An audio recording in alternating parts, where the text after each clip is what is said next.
Saudações, galera! Tudo bom, pessoal? Aqui é o Jerônimo. É o seguinte, o podcast que vocês vão escutar agora é um podcast mais antigo. É um podcast que tem mais ou menos uns 2 anos e pouco. É de uma época onde éramos mais inocentes, mais juvenis.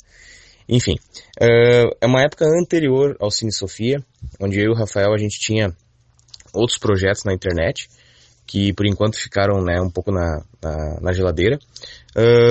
Foi um dos primeiros podcasts que a Bruna gravou com nós, né? Então ele é bem anterior a tudo que vocês já viram do Cine Sofia, e o nosso assunto talvez a gente tenha comentado, né, no decorrer do Cine Sofia nesse ano de 2017, talvez a gente já tenha comentado alguma coisa que vocês vão ouvir no nosso podcast, mas, né, lembrando que é por conta dele ser mais antigo, né. Então, espero que vocês gostem, né. Forte abraço aí do irmão Jerominho, e a gente já tá voltando aí aos poucos com material inédito, né. Então, justamente a gente lançou esse podcast por conta de ser um material que a gente já tinha guardado e para vocês não ficarem sem novidade aí do nosso canal. Então, é isso. Fiquem com algumas histórias aí da galera aí, da infância dos anos 90 e anos 2000. E quem viveu essa época aí, quem curtiu, quem se identificou, deixa um like maroto e curtam aí o nosso material. Forte abraço.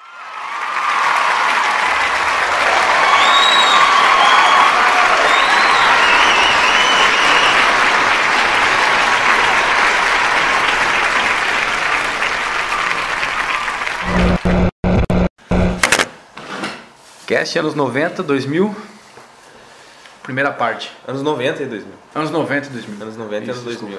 É porque éramos inocentes. Tínhamos inocência. A gente já foi inocente. Já fomos inocentes um dia, cara. Falando nisso, eu vou ter que confessar um negócio. Eu silenciei por uma semana o grupo lá Do quê? No WhatsApp. Não é impossível agora entender o que tá acontecendo lá. Não, é verdade. Às vezes tem as decisões lá, eu só vou na... Na onda. Eu só vou na... Como é que chama? Na banguela. Na banguela. Na banguela. A gente vai falar então sobre a geração Y. Que é essa molecada que nasceu nos anos 80, cresceu, era criança e adolescente nos anos 90 e ficou, né, um jovem adulto aí em 2000, 2010. Exato. E a gente vai falar como foi isso no Brasil. Alô?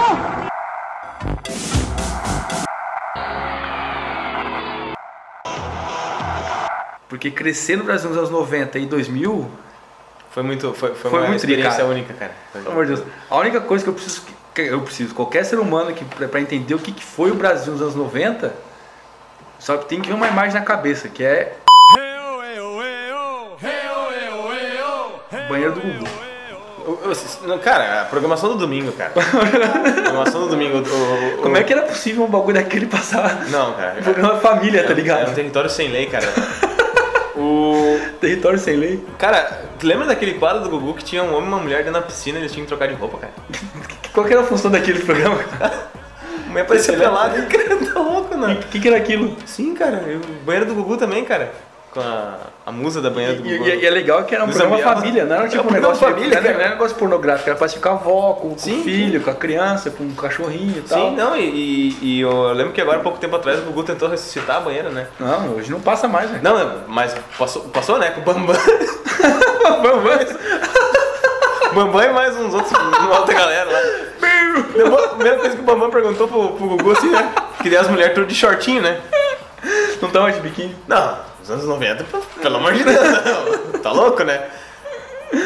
Daí... O Bambam pergunta. Nos anos 90 tu via a alma de todo mundo. O Bambam perguntou assim, aí Gugu, a mulherada aí não vai tirar. O Gugu todo apavorado assim, não, agora a emissora do Bispo não pode, não deixa, não sei o que.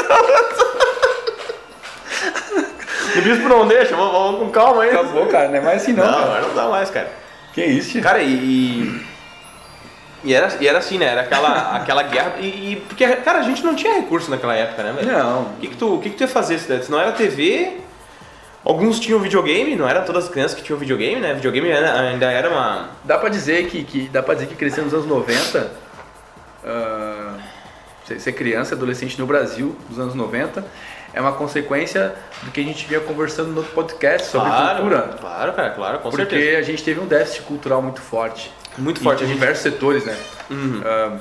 Teatro, música... Música nem tanto, mas teatro, televisão, cinema... A gente não tem grupos de rua. O circo aqui no Brasil, ele é... Não só no Brasil, claro, mas no Brasil... O circo é profundamente marginalizado, né? Não dá pra... Aqui no Rio Grande do Sul a gente até não daria pra afirmar tanta questão do circo, porque a gente tinha, não propriamente o circo, mas a gente tinha o teatro. O grupo de teatro Teleco, né? Que é o muito Teteco. bom, né? Daí quem seguiu foi o filho Teteco, depois... Agora mas eu vou dar um exemplo, terceira geração, né? A amiga da Bruna, ela faz parte de um grupo de teatro em Gramado, que faz as festividades, tipo Natal Luz, né, enfim. Uhum. E os incentivos são bem esparsos. Sim, são raros, assim, né? Se isso acontece hoje em dia, imagina 20 anos atrás. Exato, não tinha. Então a ideia é contextualizar o que foi esse terreno sem lei. Exato. Dos primeiros anos 90, esse cast, e no próximo, que vai ser a continuação, anos 2000 até 2010. Eu queria começar perguntando o que você entende por geração Y.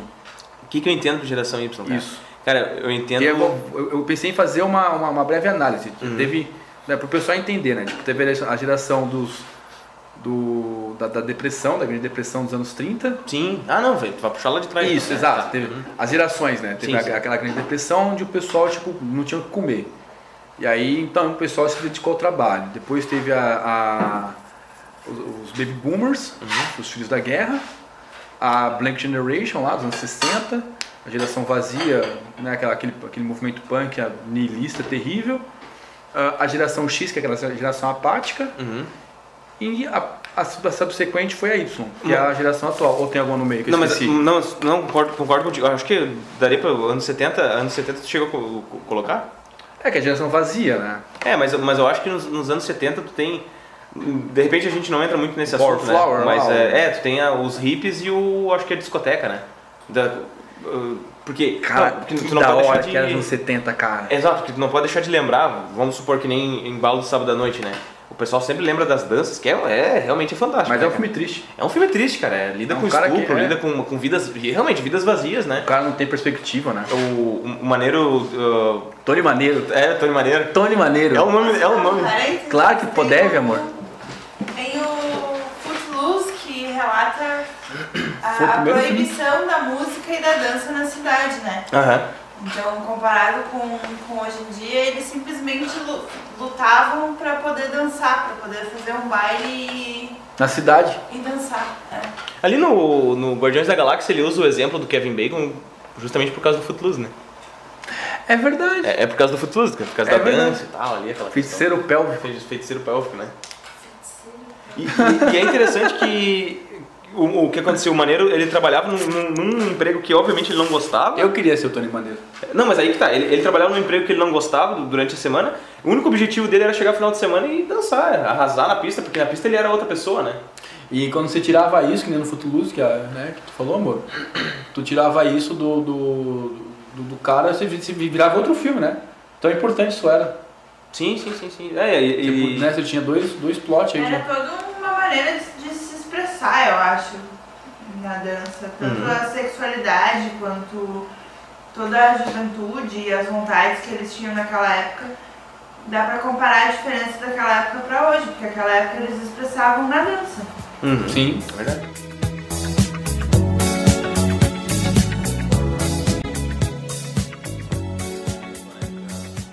Geração Y. O que eu vejo aqui no Brasil, a gente tem a geração logo seguinte ao final da ditadura, né? Então, terminou a ditadura ali. Sim, aqui no Brasil a geração Y chega com um acréscimo. O fim da ditadura a gente teve. A gente teve uma época, até claro, anos 80 a ditadura já não era mais tão rigorosa quanto os anos 70. Ainda era, mas não tanto, né? Sim. Nos anos 70 foi o ápice ali. Sim. Mas tu tem essa época ali onde, né, acabaram-se as proibições, tu tinha um horizonte ensolarado. Era uma época de promessa, né? Era uma época de promessa. Mesmo não tendo sido, né? Foi uma época, continuou sendo uma época sofrida, né? Não tanto, mas mesmo assim sofrida. Mas eu vejo que os jovens se organizavam de diferentes formas. Como tu disse, a gente não tinha muito acesso, não tinha internet, não tinha o que tu tem hoje em termos de acessibilidade para divertimento, né? Mas a gente dava um jeito, né, cara? Eu acho que foi a última geração que brincou na rua, né? Dá pra dizer assim que a última geração que brincou na rua, até porque hoje em dia tu não pode soltar uma criança mais poder brincar na rua, até por conta dos perigos, né, cara? Então, mas eu tava lendo alguns artigos pra hoje, né? A taxa de homicídios no Brasil é de 26 a cada 100 mil habitantes. Ok, em países civilizados como os Estados Unidos é 5 e países altamente civilizados como a Alemanha é 0,5. Porém, o Brasil, por ser um país continental, a média, você tem 26 assassinatos a cada 100 habitantes. Só que você tem bolsões de problemas, de violência, e você tem regiões mais tranquilas. Por exemplo... Eu ia falar sobre isso, acho que depende da localidade. Exato. Você pega... Eu nasci nos anos 90, fui criança em todo o período de anos 90 e brinquei na rua todo esse período. Sim. Exato. À noite, até 10 horas da noite. A gente pegou essa época ainda, né? Hoje, por exemplo, o teu irmão, o João, ele não brinca na rua porque ele não quer, não tem ninguém. Por causa da tecnologia. Ele não deseja, não tem mais esse desejo. Já a Lili, né, que é a minha filha lá em São Paulo, não brinca porque não pode. É perigoso? É perigoso. Mas na tua época tu brincava. Comparar São Paulo com Gramado. Exato. São duas realidades totalmente diferentes. E ela mora na periferia de São Paulo. Mas tu brincou na rua, né? Eu brinquei na periferia de São Paulo. Mas é mesmo. Eu ainda brinquei. Hoje está diferente, mas que nem a gente está falando.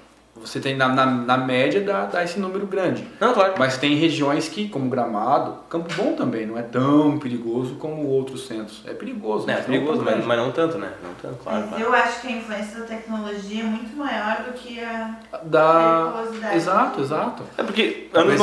Perdão, desculpa. Talvez em regiões mais perigosas, como o Maranhão, por exemplo. Maranhão é terrível. Não dá. Maranhão, Pará... Também tem tipo Ceará, tem essas regiões que sim, cara, é terrível. Mas tem regiões que não. E a molecada não sai por causa da tecnologia mesmo. Sim, que nem nos anos 90, né? O que tu tinha pra brincar nos anos 90? De tecnologia. Tu tinha videogame. Não é caríssimo. Caríssimo, cara. Não, tu ia comprar um Super Nintendo, ou que seja um Mega Drive. Eu tinha o Super Nintendo. Eu tinha o Mega Drive, cara. Era da geração. Você é meu rival, os rivais, né? Eu tinha o Atari. Sério, meu primo tinha um Atari. Eu tinha um Atari, gente, era... O melhor jogo de Atari que eu joguei era do Esconde-Esconde. Olha que legal, cara. Vocês já jogaram esse jogo de Esconde-Esconde? Eu jogava um de helicóptero, que tinha que atirar nos helicópteros. Isso aí é o... Não é o River Ride, é o... Pai, esse jogo é famosão, esse jogo. E demorava horas pro tiro chegar lá em cima do helicóptero. Cara, o de Esconde-Esconde era assim, tinha uma casa, né? Uns rabiscos lá que fazia de conta que era a casa, tinha que imaginar a casa. E aí, tipo, um cara tinha que ficar, tipo, batendo o cara, tá ligado? Aí você se escondia. Aí, no joguinho tu escondia, né? Aí o cara tinha que bater cara aqui, ó. Né? Tipo, fechar o olho, aí o outro ia procurar. Era um jogo que ele é interessante. Que loucura, né? Os videogames daquela época. Eu lembro que tinha um jogo da forca no Atari que era assim também. Tu escrevia a palavra, né? Mas daí não era no Atari, no Odyssey. Porque tinha teclado, né? O Odyssey tinha teclado. Daí tu escrevia a palavra, aí mandava bagunçar. Aí a outra pessoa saía da sala, né? Ou fechava os olhos. Aí o outro vinha e tinha que adivinhar a palavra. Então, tu tinha essa interação ainda, né? Fora do game. Tinha um jogo, um clássico do Atari, que é o Didi na mina do tesouro. No céu tem pão? Não, aí que tá. É que era a distribuidora brasileira aproveitando a fama dos Trapalhões, né? Era um boneco palito lá, a gente imaginava. O Didi, né, imaginava o Renato Aragão ali, né? Naquele bonequinho, né? E era o Didi igual futebol, né? O futebol da Atari era 2 bonequinhos palito, um quadradinho, e você imaginava que era um futebol.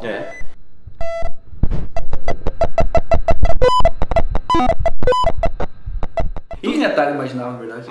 E o interessante é que assim, até nessa época aí foi onde o jogo do videogame, né, era muito caro, né? Um cartucho era muito caro. Tudo não só o videogame, caro, mas o cartucho era muito caro. Tudo era caro. Então todo mundo trocava com o outro, muitos se reuniam na casa do coleguinha pra jogar. Era uma época, que a gente estava conversando no último podcast sobre cultura brasileira, era uma época onde você esperava meses até para ter acesso ao que vinha de fora. Sim, hoje em dia tu pega em tempo real. Exato, quando vinham os cassetes, né, cara? Se você for descobrir bandas novas. Hoje em dia tu pega em tempo real, né? Exato.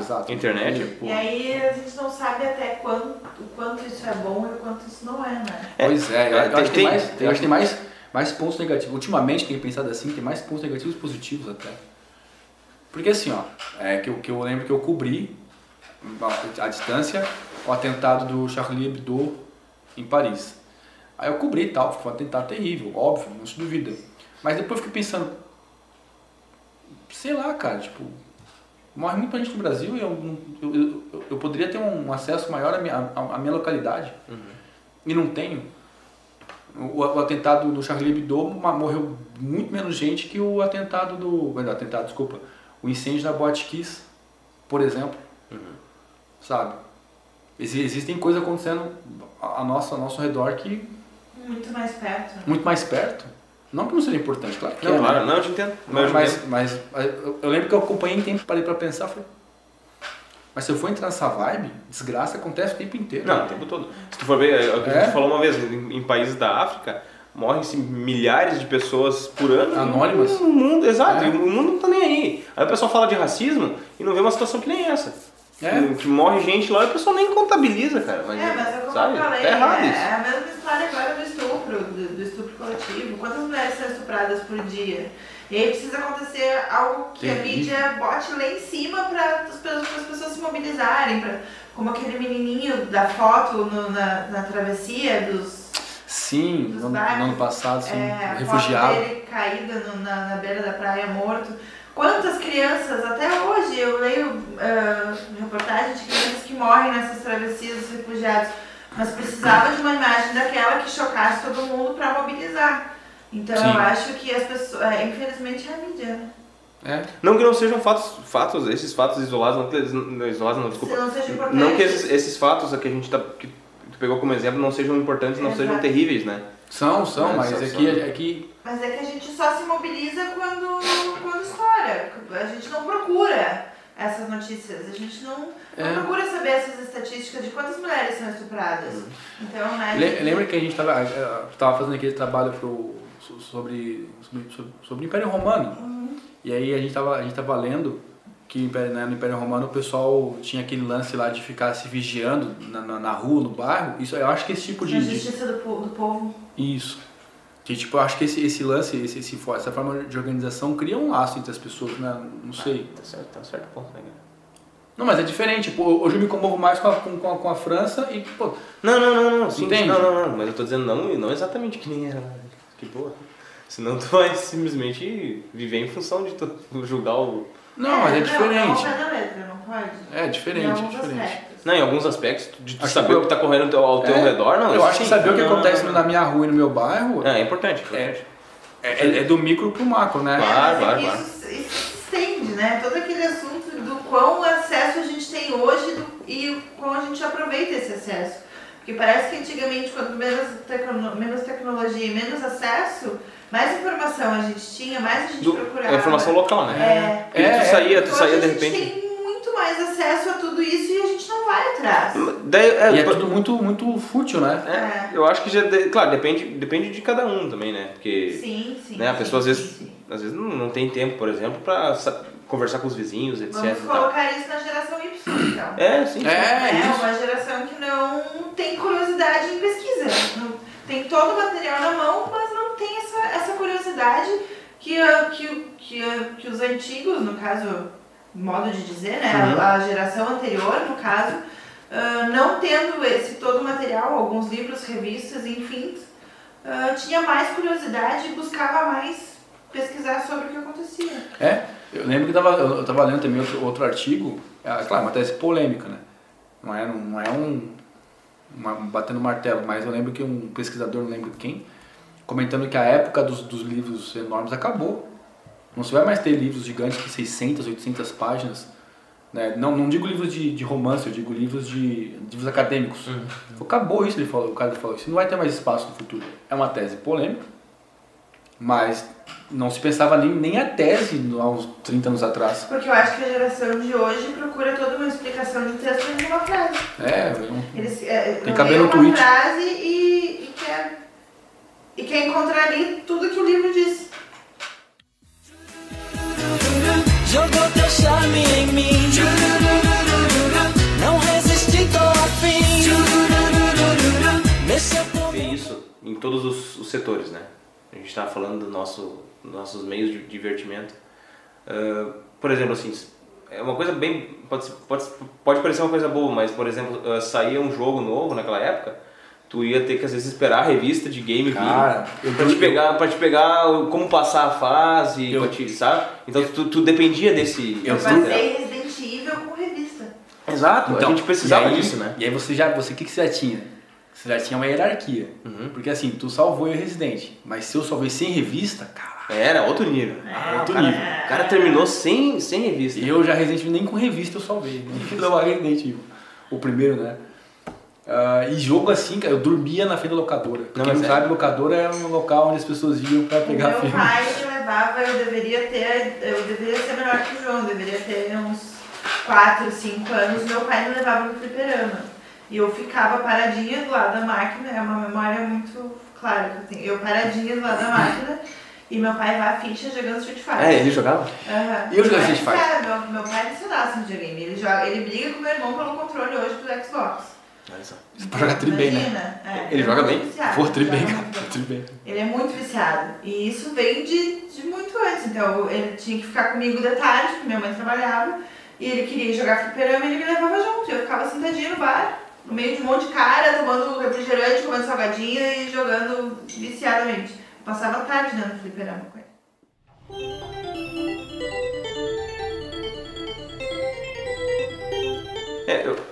Aí que tá. Que trica. Tu entrou num outro ponto interessante, o fliperama. Acabou, né? Infelizmente, tu não tem mais fliperama hoje em dia. O meu pai, hoje, se tu pedir pra ele qual comércio que ele gostaria de abrir, ele vai te fazer um fliperama. Um fliperama? É o sonho dele abrir um fliperama. Eu abriria esse comércio seu pai. Mas a minha mãe já acha que a juventude de hoje não... Mas aí que tá, se tu gourmetizar... Não, mas se tu gourmetizar... Se deu um rango vegano... Se tu gourmetizar... Por exemplo, barbearia. Quem que ia dizer que barbearia ia voltar, cara? Entendeu? Quem que ia dizer que barraquinha ia ter um nome em inglês e chamar food truck e todo mundo ia ganhar dinheiro? E não é barbearia, é barbershop. Barbershop. Entendeu? Aí tu bota lá arcade. Barber Club. Aí tu bota assim arcade lá, botar um arcade lá na minha rua. Tá? Aí tu bota um nome diferente. Bota umas cadeiras, que na minha época era a cadeira aquela de plástico, aquela cadeira do boteco, tomava tubaína e comia um salgado. Tubaína é bem coisa de São Paulo, né, cara? Tubaína, tem tubaína, né? Aqui é fruque. Tubaína é o Guaraná, é fruque deles. Nossa, aqui é o fruque, cara. O Guaraná que o David Beckham toma, sabia disso? O Beckham foi flagrado com uma fruque na mão, cara. Vamos botar essa foto aí no post que tem. Coloca essa foto no tem sim, o David Beckham tomando fruque. Ou é uma tubaína? Não, era fruque, cara. Tá escrito fruque? Tá escrito fruque, é confundido. A tubaína ainda existe hoje, o fruque existe. É a tubaína, né? A tubaína. É a fruque, é a mesma coisa. Sabe que fruque é o Guaraná mais purinho que a gente tem, né? Que a gente chama de Guaraná todos, né? A fruque é daqui mesmo, né? Tipo, da água daqui também, não é? Sim, a fruque é da... Não sei qual é, muito eu não sei qual é que é a Mas a empresa. Fruc também, a Fruc ela é, eu digo mais pura porque é com menos conservante, menos... Não sei. Menos... Coisas químicas, né? Me fugiu da cabeça agora. Mas é interessante porque o fliperama, isso eu dou uma ideia pra vocês, ó. Lança um fliperama, começa a gourmetização do fliperama. Aí já vem arcade tem que ser. Arcade. Vegan arcade. Aí tipo, coloca lá atrás fazendo os sanduíches. Olha só, cara. Aí tu bota assim, bota aquela cadeira de praia, de praia não, de piscina, né? O pessoal que senta na beirada da piscina com aquela cadeira de plástico branca. E aí, Street Burger. É o nome dos sanduíches. Exato. Lembra, não sei se na época de vocês era assim, quando não era o fliperama de ficha, era uma caixa, era a caixa aquela de madeira, e daí tu levantava a tampa da caixa e tinha um Super Nintendo dentro. Sim! E daí os controles, eles faziam um esquema ali que grudava nos botões, assim, então, na real ficava igual um fliperama, né? E daí o tio vinha, botava lá, pedia 1 hora, dá R$1 lá, tio, era 1 hora. Daí o tio ia lá, botava no timer da TV, né? Sim. Aí tu jogava e tal, e às vezes o tio esquecia, daí tu jogava às vezes 2 horas, o tio não lembrava mais com o tempo que tinha. Tem que falar que eu matava aula no colégio pra ir fliperama. Eu não fazia isso. Eu fiquei 3 meses fugir da escola, cara. Capaz, cara. 3 meses. Sério? Foi a única... Sim, cara. Relato de um professor, hein? É perigoso. E que aumenta. Você quer que eu acredite isso? não. E faz greve. Primeiro fazer greve. Eu acho que logo em seguidinha, mas de repente a gente deixa dos anos 2000, mas o sucessor do fliperama foi a Lan House. Foi a Lan House. Lan House logo em seguida. Eu trabalhei numa locadora, 2000 e pouco também, que era locadora embaixo de filme e em cima Lan House. E aí era computador e videogame, Play 1. Olha aí! Cara, eu pagava, eu sei lá quanto eu pagava. Eu pagava tipo que pra jogar, eu não tinha dinheiro, né? Então eu juntava a grana, os trocos de moeda e ia jogar Play 1 e eu imbecil que era, cara. Eu adorava jogar aquele jogo da pesca. Ah, aquele drica. Ô, bichão! Ô, bichão! Pesca companhia, né? Bichão, pesca companhia.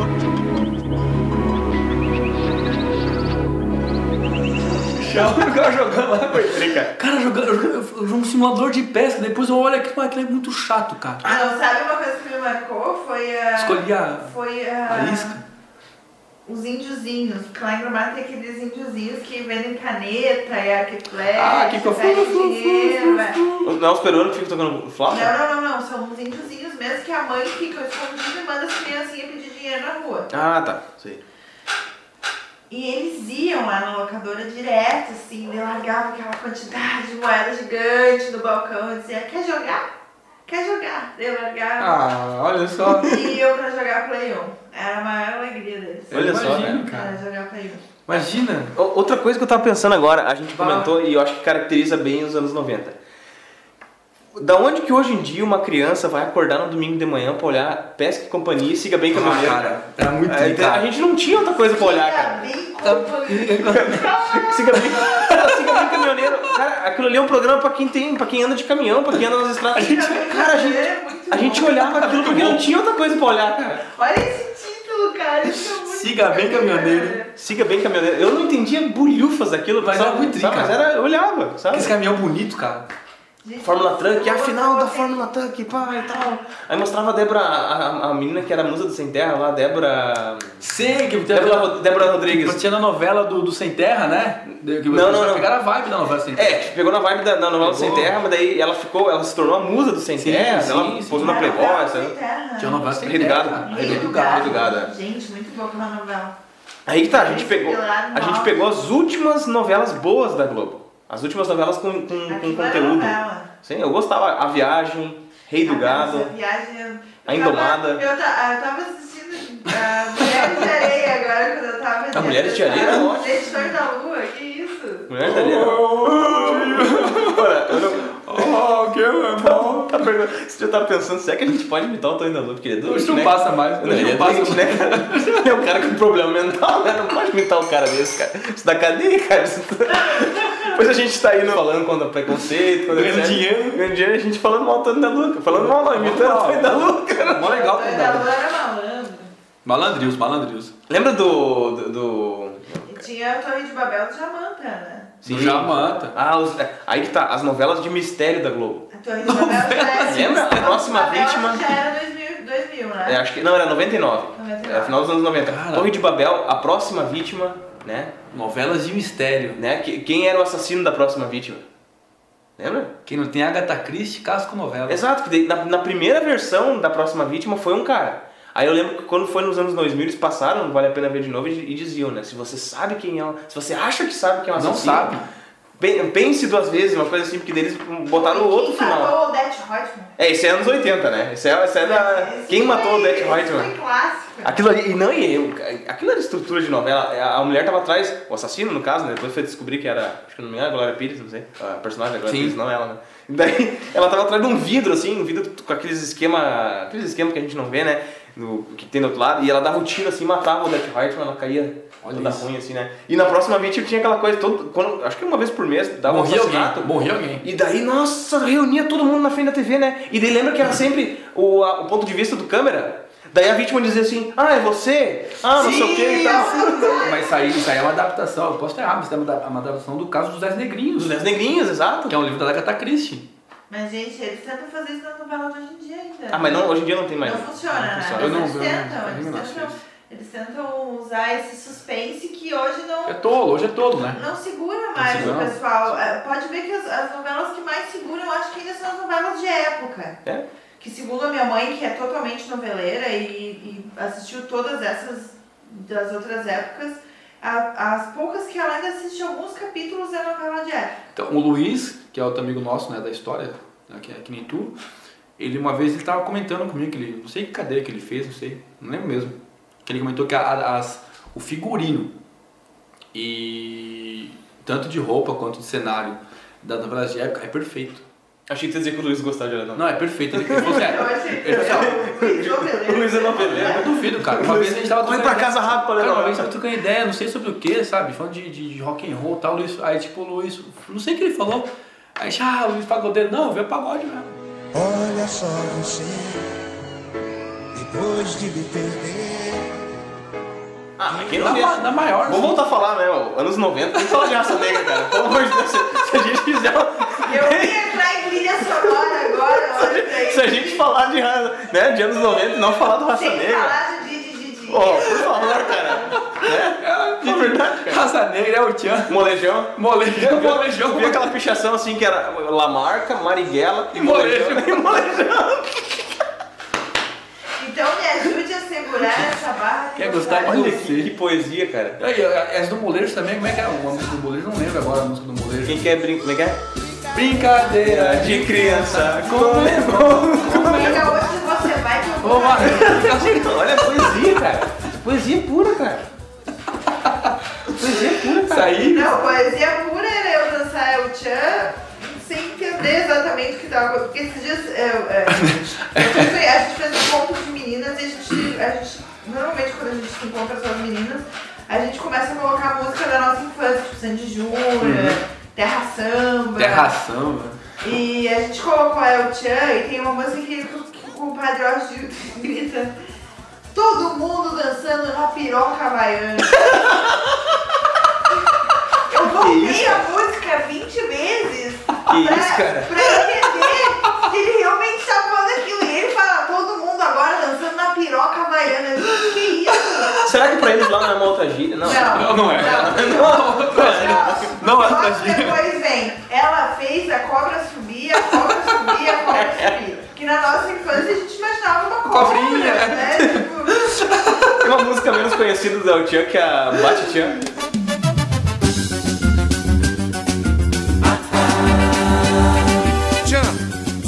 Bate-Tchan. Ia dançar em Gotham City. Como é que é o refrão, cara? Lá vem Coringa, Tinga, Lacatinga. No Passo do Pinguim, fazendo assim. Lá vem o Charada pra ver a poposada. Muito bom, cara. Isso é perfeito, cara. Muito bom. Perfeito. Danado. São gírias e mais gírias. Cara, dá pra dizer que a geração dos anos 90 foi, acho que a última geração sem malícia, né, cara? Não, gente, se vocês pararem cara, o Gugu fazia um concurso da boquinha da rabo com criança, cara. Não, que coisa errada isso, cara. Eu assistia Raul Gil.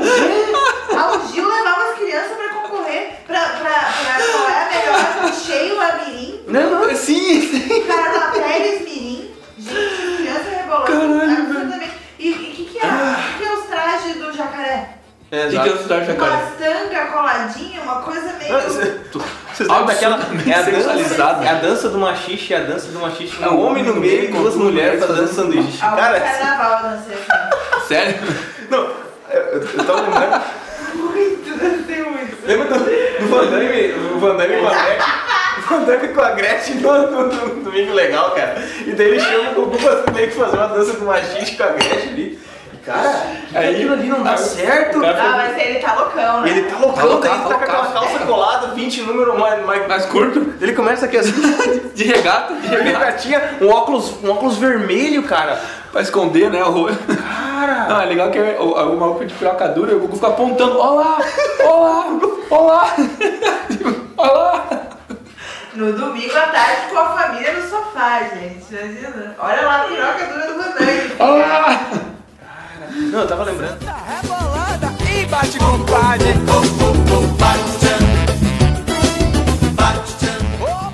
Eu lembrei de uma coisa rápida agora. Eu lembrei de uma das cenas de assassinato da próxima vítima, cara, que eu acho que é o pai da Camila Pitanga, o ator que faz. Que ele tá na porta de um. Assim, do elevador, daí ele aperta o botão assim, daí chega o assassino, né? Chega o câmera. O câmera. Daí ele olha, é você? Daí eu não sei como o elevador abre. O elevador abre e não tem elevador, é só o poço dele é empurrado ali, cara. Nossa, eu lembro que me traumatizou porque ele cai e perde o sapato assim ainda, sabe? Eu fiquei muito traumatizado com aquilo, eu pensei, nossa, vocês têm que pegar esse assassino logo, cara. Chegava na escola e conversava com os meus coleguinhas, daí a gente era muito tosco, né? A gente olhava, olha o que a gente olhava, cara, Cavaleiros do Zodíaco e Irmãos Coragem. Cara, eu adorava aquilo. Marcos Palmeira, lembra? Lembro. Irmãos Coragem. Ouro. O velho dizia lá, o Cortez. Ouro. Cara, ganancioso, né, cara? Eu teria aquilo, cara.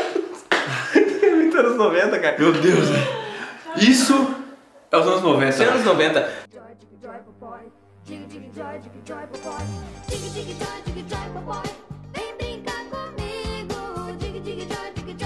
Eu queria falar também agora, tô comentando uma coisa que não dá pra deixar de falar. Passar. Sandy Júnior, cara. Não dá pra deixar de falar. Acho que o Brasil começou a dar errado quando eles separaram. Eles se separaram. Vou citar uma música da Sandy. Então, eu cresci agora e sou mulher, tenho que encarar com muita fé. Mano, eu tenho um primo. Eu não posso dizer o nome do cara, velho. Mas você tem um primo, né? Então, os teus primos já mais ou menos entre eles ali, eles já vão saber. Cara, velho, a gente tava tipo, puta, mano, olha essa história bizarra. O maluco ele tinha um problema nos testículos, cara. Nossa, cara. Ele só tinha um testículo. E aí, tipo, tinha problema de hormônio e tal, e a gente acha que era homossexual, não é? Não, aí um dia a gente tava tipo, passando assim, tá ele estendendo roupa, cantando eu cresci água, sozinho, sou mulher. A gente passa assim, ô, quer? Deixa eu cair as coisas no chão, quer? Ai, Dig Joy, Popói, vem dançar comigo. Olha que triste. Você foi fazer no mato, Maria Chiquinha. Como é que é? O irmão cantando, né? Imortal. Como é que é Imortal mesmo? Não, esse é um clássico maior que Imortal. Se a lua toca no mar, ela pode me tocar. Pra dizer que o amor não se acaba. Essa da Maria Chiquinha é um clássico maior. Eu acho que é um clássico. Os avós deles cantavam, né? Old school. É que os avós deles cantavam, né? Sabe que é gravação dos avós dos dois, né? Não, como é que é saber disso? Sim, é gravação agora, Zé do Rancho e Mariazinha. É isso, Zé do Rancho e Mariazinha, pais do Chitãozinho e Chororó, né?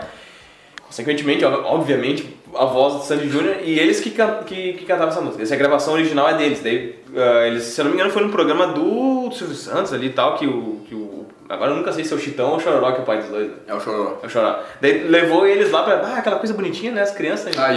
E cara, a partir dali o resto é história, né? Eu vou contar um segredo sombrio da minha infância. A minha mãe fez ensino normal, né? O antigo, na época dela era... Eu esqueci o nome. Colegial? Colegial, não. Fundamental. Não, meu Deus. Pra dar aula. Como é que chama pra dar aula? É o... Licenciatura? Não, é o... Eu dou aula, hoje eu dou aula pra essas pessoas. Pode ser professor, Como é que chama? Magistério. Minha mãe fez magistério. Minha mãe só não dá aula porque nunca seguiu a profissão, mas minha mãe pode dar aula. Ela fez magistério de primeira a quarta. E aí dos trabalhos dela era aplicar uma atividade artística com criança. Ah, que legal, cara. Eu tinha 7 anos, a minha prima tinha 7 anos, a atividade que eu da minha mãe foi botar eu e minha prima pra dançar e cantar essa música no palco, cara. Eu fantasiado de Júnior, a minha priminha de... E tu tinha o cabelinho aquele do... Eu tinha aquele mullet, cara. Tinha. Que legal, cara. Eu cantei Sandy Júnior no palco da primeira Chocofest de Gramado pra tentar ganhar uma pizza. Que legal. Tentar ganhar uma pizza. Eu não ganhei. Não ganhei uma pizza. Mas, sabe, vou confessar um outro negócio mais recente. Vou começando a confessar um negócio mais recente. Quando 9 Mil Anjos, sabe a banda 9 Mil Anjos? Sim, banda do Júnior. Sim, 9 Mil Anjos lançou, eu olhei assim no altas horas, eu pensei, cara, esses aí são o futuro do rock, cara. Eu pensei assim, pô, não pode dar errado, né? O Champignon. Júnior Champignon, o cara da Pitty lá, o guitarrista, né? O guitarrista, eu pensei, cara, não pode dar errado. E o Júnior realmente, ele é um bom instrumentista, né? Baterista, né? Ele era na bateria, tudo. Mas não deu, enfim. A banda porcaria, né, cara? O Júnior é um bom instrumentista, até onde eu sei, ele é um bom instrumentista e produtor musical. Mas vou dizer que ele ganharia mais dinheiro como ele ganhou com o lado docente. Sim, até hoje tem gente que pede. O Brasil pede, claro. O Brasil pede, né? Ó, 4 estações, um clássico, né, cara? Trocava as capinhas, né? CD, trocava as capinhas do CD quando passava a estação. Mas eles nunca são só Sandy ou só Júnior, né? Só fala de Sandy Júnior. Sandy Júnior. Isso eu não isso é muito bom, cara. Relembrar isso é muito bom, cara.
Boom.